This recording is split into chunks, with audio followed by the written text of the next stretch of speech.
हम DSSB द्वारा पिछले सालों विभिन्न परीक्षाओं में पूछे गए सामान्य हिंदी के प्रश्नों को हल कर रहे थे। आज के इस वीडियो में हम कुल 40 प्रश्नों को हल करेंगे। मेरी भाषा हिंदी भाषा परिवार में आप सभी का एक बार फिर से स्वागत है।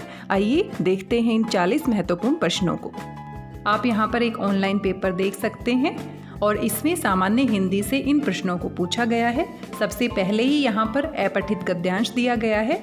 आइए जल्दी से इसे पढ़ लेते हैं। शुक्ल जी के निबंध गंभीर एवं विचारपरक होते हैं। उनमें सूत्रबद्धता एवं व्यवस्थित केंद्रों उन्मुखता होती है। मनोविकारों की परिभाषा करना कठिन होता है, किंतु शुक्ल जी प्राय निबंध का प्रारंभ परिभाषा से करते हैं। यहाँ उनका कोशकार रूप सामने आता है। वे कोई सूत्र एक वाक्य में प्रस्तुत कर देते हैं और फिर उसकी व्याख्या में प्रवृत्त होते हैं। व्याख्या करके वे आवश्यकता अनुसार सामान्य जीवन खंड से कोई दृष्टांत भी प्रस्तुत कर देते हैं। दृष्टांत यानी कि उदाहरण। इससे निबंध का वह सूत्र हृदयंगम हो जाता है। हृदयंगम होना यानी कि आत्मसात होना, अच्छे से समझ में आना। यहाँ कुछ प्रश्न पूछे गए हैं। पहला प्रश्न पूछा गया है जो कि हमारे गद्यांश पर आधारित है। शुक्ल जी निबंधों का प्रारंभ प्राय किससे करते हैं? यहाँ पर उत्तर भी आप देख सकते हैं, परिभाषा से, जैसा कि अभी अभी हमने अपने गद्यांश में पढ़ा। दूसरा प्रश्न है कोशकार रूप का आशय है। यहाँ पर आप उत्तर देख सकते हैं। कोशकार रूप है शब्द कोशकार। आगे है हृदयंगम हो जाता है। इसका क्या अर्थ है? हृदयंगम होना यानी अच्छी तरह से समझ में आना। तीसरा विकल्प सही है। आगे है शुक्ल जी के निबंधों की विशेषता नहीं है। 4 विकल्प हमारे पास है और कौन सी विशेषता नहीं है उसके साथ हमें जाना है। शुक्ल जी के निबंधों में गंभीरता होती है, विचारपरकता होती है, सूत्रबद्धता होती है। पहला विकल्प सही है। व्यक्तिपरकता नहीं होती। आगे है दृष्टांत का अर्थ है। दृष्टांत होता है उदाहरण। दूसरा विकल्प सही होगा। आइए आगे बढ़ते हैं। आगे सामान्य हिंदी से कुछ प्रश्न पूछे गए हैं। धीरज किस प्रकार की संज्ञा है? धीरज का भाव होता है, इसलिए भाववाचक संज्ञा होगी। निम्नलिखित में वर्तनी की दृष्टि से कौन सा शब्द शुद्ध लिखा गया है? निरीक्षक। चौथा विकल्प सही होगा। निम्नलिखित में से कौन सा शब्द स्त्रीलिंग है? यहाँ पर आप देख सकते हैं हमला, हरण, हंस, ये सारे पुल्लिंग है, लेकिन हड़ताल यहाँ पर क्या है? स्त्रीलिंग है। स्त्रीलिंग और पुल्लिंग की पहचान करने के लिए हम वाक्य में प्रयोग कर भी शब्द को देख सकते हैं। जैसे कि मजदूरों ने हड़ताल की, हड़ताल की, इसीलिए यहाँ पर ये स्त्रीलिंग होगा। हड़ताल किया नहीं प्रयोग किया हमने, इसीलिए हड़ताल शब्द सही होगा। आगे देखते हैं। जिसमें विघ्न बाधा न हो। अनेक शब्दों के लिए एक शब्द पूछा गया है अकंटक। जिसमें कोई बाधा नहीं आती, कोई विघ्न नहीं आता, उसको हम क्या कहते हैं? अकंटक। चौथा विकल्प सही होगा। बेकाम में कौन सा समास है? बेकाम, बिना काम के, यानी कि बे यहाँ पर अव्यय पद है और पहला पद जहाँ पर अव्यय होता है अव्ययी भाव समास होता है। पहला विकल्प सही होगा। आगामी का विलोम होगा विगत। आगामी यानी आगे आने वाला, विगत यानी कि पीछे जा चुका है। विगत भूतकाल में होता है, आगामी भविष्यत काल में होता है। प्रश्न संख्या 12। निम्नलिखित में कौन सा शब्द तद्भव है? तद्भव यानी कि जो संस्कृत से रूप परिवर्तन के बाद हिंदी में प्रयोग किया जाता है। डाकिनी, दाहा, दृष्टि, ये सभी तत्सम शब्द है। ढाई यहाँ पर रूप परिवर्तन के बाद प्रयोग हुआ है, इसलिए ये तद्भव शब्द है। चौथा विकल्प सही होगा। अशु का पर्याय नहीं है। नहीं है पूछा है, जल्दबाजी नहीं करनी है।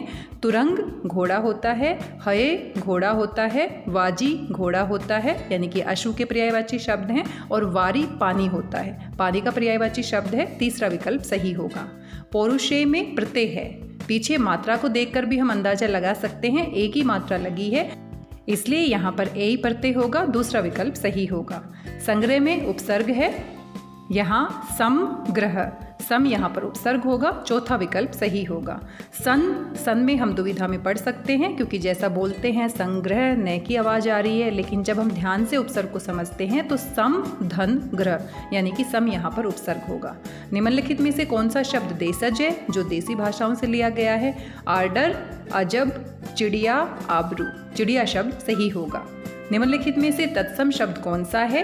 नींद, निभाना, नीचा, ये सभी तत्सम नहीं है। नयन, नयन को संस्कृत में प्रयोग किया जाता है और वैसे ही हिंदी में भी प्रयोग किया जाता है। नयन हमारा क्या होगा? तत्सम शब्द होगा और इसका तद्भव रूप होगा आँख। नयन से आँख। उसको नौकरी करने पड़ी। तो अटपटा सा लग रहा है पढ़ने में। उसको नौकरी करनी पड़ी, नौकरी यहाँ पर स्त्रीलिंग है तो करनी शब्द आएगा, तो यानी करने जो पद है उसमें क्या है, अशुद्धि है। तीसरा विकल्प सही होगा। उच्चारण का संधि विच्छेद होगा। अगर संधि के बारे में आपको जानकारी है तो ये हमारी कैसी संधि है, व्यंजन संधि है, उत धन चारण। लेकिन अगर हम तुक्का लगाते हैं तो हम उच्च के साथ भी जा सकते हैं, क्योंकि हम तोड़कर देखते हैं उच्च आधा च लिखा गया है, लेकिन व्यंजन संधि में कुछ नियम होते हैं। नियम के अनुसार जो हमारा त है वो च में परिवर्तित हो जाएगा। पहला विकल्प सही होगा। पुराना किस प्रकार का विशेषण है? यह एक गुणवाचक विशेषण है। किसी व्यक्ति, वस्तु या स्थान के गुण के बारे में जब बताया जाता है कि वह पुराना है तो गुणवाचक विशेषण होगा। दूसरा विकल्प सही होगा। ये हमारे कुल 20 प्रश्न थे जो सामान्य हिंदी से पूछे गए थे। आइए एक और प्रश्न पत्र हल कर लेते हैं। आप देख सकते हैं ये पीजीटी पोल साइंस का पेपर है और यहाँ जो पहला प्रश्न पत्र होता है जिसमें सामान्य हिंदी से कुल 20 प्रश्न पूछे जाते हैं, दिए गए हैं।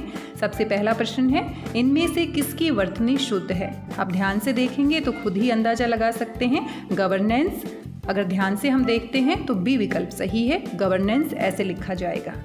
इंद्र का पर्यायवाची है, 4 विकल्प दिए गए हैं। पुरंदर, पुरंदर ही इंद्र का पर्यायवाची शब्द है। महेश, भगवान शिव का पर्यायवाची शब्द है। महिषुर, ब्राह्मणों को कहते हैं। देवासुर, देव और असुर राक्षस का भी नाम था और देवासुर युद्ध भी हुआ था। उत्कर्ष का विलोम क्या है? उत्कर्ष विलोम शब्द हमें बताना है, अपकर्ष। बी विकल्प सही होगा। आगे पूछा गया है, साधु सन्यासियों द्वारा धारण किया जाने वाला वस्त्र। 4 विकल्प दिए गए हैं। चीथड़ा, कोई भी फटा पुराना कपड़ा होता है। चीमड़ होता है चमड़े से संबंधित। चीवर, जो ऋषि मुनि या योगियों के द्वारा, भिक्षुओं के द्वारा पहने जाने वाला जो कपड़ा होता है उसको चीवर कहते हैं। और यही हमारे प्रश्न में पूछा गया है, साधु सन्यासियों द्वारा धारण किया जाने वाला वस्त्र। चीनांशुक होता है चीन से आया हुआ रेशमी कपड़ा। तो यहाँ पर सही विकल्प होगा चीवर। जो बूढ़ा न हो सके, अमर, जो कभी नहीं मरता। अजर, जो कभी बूढ़ा ना हो। जर यानी बुढ़ापा। जर्जर, जो बहुत बुरी हालत में होता है, जीर्ण शीर्ण हालत में होता है। जवान, आप सभी जानते हैं, युवा। जो बूढ़ा न हो सके, अजर। बी विकल्प सही होगा। शुद्ध वाक्य का चयन करें। 8 बजने को 10 मिनट है। 8 बजने में 10 मिनट है। 8 बजने से 10 मिनट है। 8 बजने के लिए 10 मिनट है। इस तरह के विकल्पों को देखकर हम परेशान हो जाते हैं, लेकिन बड़ा ही आसान सा प्रश्न है। आप देख सकते हैं 8 बजने में 10 मिनट है। बी विकल्प सही होगा। अक्ल चकराना, मुहावरा दिया गया है, आपको अर्थ बताना है। जब अक्ल चकराती है तो कुछ भी समझ में नहीं आता, यानी कुछ समझ में नहीं आना। ए विकल्प सही होगा। पद्धति का संधि विच्छेद होगा। पद्धति में कौन सी संधि होगी? यहाँ व्यंजन संधि है। पद, धन, हति बिल्कुल ही अलग है। अगर आपको नियम के बारे में जानकारी है तो ही आप सही विकल्प के साथ जा सकते हैं। यहाँ सी विकल्प सही होगा। पद, धन, हति। मने, धन, अनुकूल। मनोकूल कौन सी संधि होगी? यहाँ पर विसर्ग लगा है तो विसर्ग संधि होगी। बी विकल्प सही होगा।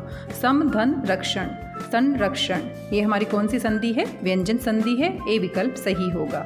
फूल पर तितली बैठी है, वाक्य का बहुवचन रूप है। जब हम बहुवचन में परिवर्तित करेंगे तो फूल का भी बहुवचन बनाएंगे, तितली का भी बहुवचन बनाएंगे। तो फूलों पर तितलियां बैठी हैं। बी विकल्प सही होगा। फूलों पर तितलियां बैठी हैं। आगे एक वाक्य दिया गया है, खाली स्थान की पूर्ति करनी है। कक्षा समाप्त होने से तुरंत पहले उसने अपनी अध्यापिका से पूछा कि क्या अंतिम प्रश्न महत्वपूर्ण था। अध्यापिका ने जवाब दिया, निसंदेह आपके कार्यक्षेत्र में बहुत लोग मिलते हैं, वे सभी महत्वपूर्ण होते हैं। यहाँ पर ए विकल्प सही होगा। निम्नलिखित में एक स्पर्श व्यंजन है। क से म तक सभी स्पर्श व्यंजन होते हैं। कुल 25 होती है इनकी संख्या। तो यहाँ पर आप देख सकते हैं क से म के बीच में कौन सा व्यंजन आएगा? छ। बी विकल्प सही होगा। स्पर्श व्यंजन कुल 25 होते हैं। क से म तक य, र, ल, व ये हमारे अंतस्थ व्यंजन होते हैं। श, स, स, ह ये हमारे ऊष्म व्यंजन होते हैं। तो इस तरह से बी विकल्प सही होगा। उपसर्ग युक्त शब्द है। आहार, विहार। आहार, विहार पहला ही विकल्प सही है। आ और वी उपसर्ग हैं। चढ़ावा, चढ़ाई। आवा और आई यहाँ पर प्रत्यय लगा है। भुलावा, छलावा। आवा यहाँ पर प्रत्यय लगा है। डूबता, बहता। ता यहाँ पर प्रत्यय लगा है। पहला ही विकल्प सही होगा। फिटकरी का तत्सम रूप है। फिटकरी को संस्कृत में हम क्या कहते हैं? स्फटिक कहते हैं और इसके अनुसार स्फटिक कारिका, ए विकल्प सही होगा। आगे आपको अपठित गद्यांश दिया गया है, इसको ध्यान से पढ़ना है। कुछ प्रश्न यहाँ से पूछे जाएंगे। गंगा का हमारे देश के लिए बहुत अधिक महत्व है। गंगा नदी भारत के 3 राज्यों से होकर गुजरती है। ये हैं उत्तर प्रदेश, बिहार और बंगाल।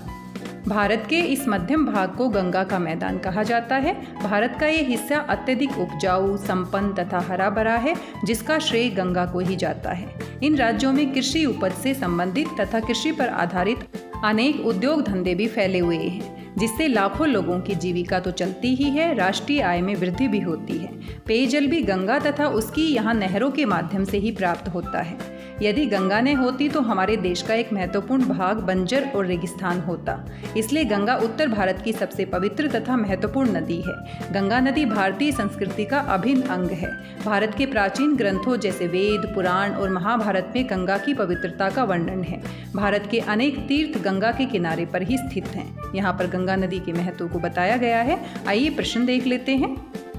भारत के मध्यम भाग को गंगा का मैदान कहा जाता है क्योंकि गंगा के कारण ये क्षेत्र उपजाऊ है। गंगा यहाँ होकर गुजरती है। यहाँ के लोगों को पेय जल गंगा देती है और गंगा यहाँ की पवित्र नदी है। सभी विकल्प हमें लगभग सही लग रहे हैं क्योंकि गद्यांश में इन सब के बारे में बताया गया है, लेकिन हमें सबसे सही विकल्प के साथ जाना है। गंगा के कारण ये क्षेत्र उपजाऊ है। सबसे सही विकल्प होगा, ए विकल्प सही होगा। गंगा उत्तर भारत की महत्वपूर्ण नदी है क्योंकि यह गंगा केवल नदी है। गंगा के कारण ये क्षेत्र उपजाऊ है। गंगा राष्ट्रीय आय में वृद्धि का साधन है। गंगा भारतीय संस्कृति का अभिन्न अंग है। वैसे तो 3 विकल्प सही लग रहे हैं, लेकिन सबसे सही विकल्प होगा गंगा राष्ट्रीय आय में वृद्धि का साधन है, सी विकल्प सही होगा। गंगा भारतीय संस्कृति का अभिन्न अंग कैसे है? क्योंकि अनेक तीर्थ गंगा के किनारे हैं। गंगा लाखों लोगों की आजीविका का साधन है। गंगा 3 राज्यों से होकर गुजरती है। प्राचीन ग्रंथों में गंगा की पवित्रता का वर्णन है। वैसे तो यहाँ पर 1 से ज़्यादा विकल्प हमें सही लग रहे हैं, लेकिन सबसे सही विकल्प के साथ हम जाएंगे। प्राचीन ग्रंथों में गंगा की पवित्रता का वर्णन है और ये हमारी भारतीय संस्कृति का अभिन्न अंग है। वैसे तो अनेक तीर्थ गंगा के किनारे पर है, ये बात भी सही है, लेकिन डी विकल्प सबसे सही होगा। उपजाऊ के विलोम का समानार्थी शब्द है। यहाँ आप देख सकते हैं कितना प्रश्न को घुमा दिया गया है। उपजाऊ के विलोम शब्द यानी अनुपजाऊ, ये विलोम शब्द हो गया, और उस विलोम शब्द का समानार्थी शब्द बताना है। तो अनुपजाऊ को हम क्या कहते हैं? बंजर कहते हैं। तो सी विकल्प सही होगा। अंतिम प्रश्न है, प्रस्तुत गद्यांश का उपयुक्त शीर्षक है। गंगा का महत्व, गंगा भारतीय संस्कृति का अंग, पवित्र गंगा। तो गंगा के महत्व के बारे में बताया गया है। सबसे सही विकल्प होगा गंगा का महत्व, ए विकल्प सही होगा। जो हमारा गद्यांश है वो आसान है, लेकिन प्रश्न बड़े घुमाकर पूछे गए हैं। लगता है 1 से ज़्यादा विकल्प सही है, तो इसलिए हमें बड़े ध्यान से पढ़ना है और सबसे सही विकल्प का चुनाव करना है। जरा सी असावधानी से, जरा सी जल्दबाजी से हमारा 1 नंबर मिल भी सकता है और 1 नंबर कट भी सकता है, तो इसी बात का हमें विशेष रूप से ध्यान रखना है।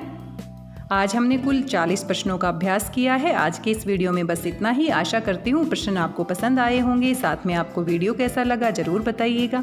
मिलते हैं अगले वीडियो में कुछ और महत्वपूर्ण प्रश्नों के अभ्यास के साथ। तब तक स्वस्थ रहिए, व्यस्त रहिए, मस्त रहिए और अभ्यास करते रहिए। मेरी भाषा हिंदी भाषा परिवार के साथ जुड़ने के लिए आप सभी का धन्यवाद, बहुत बहुत धन्यवाद।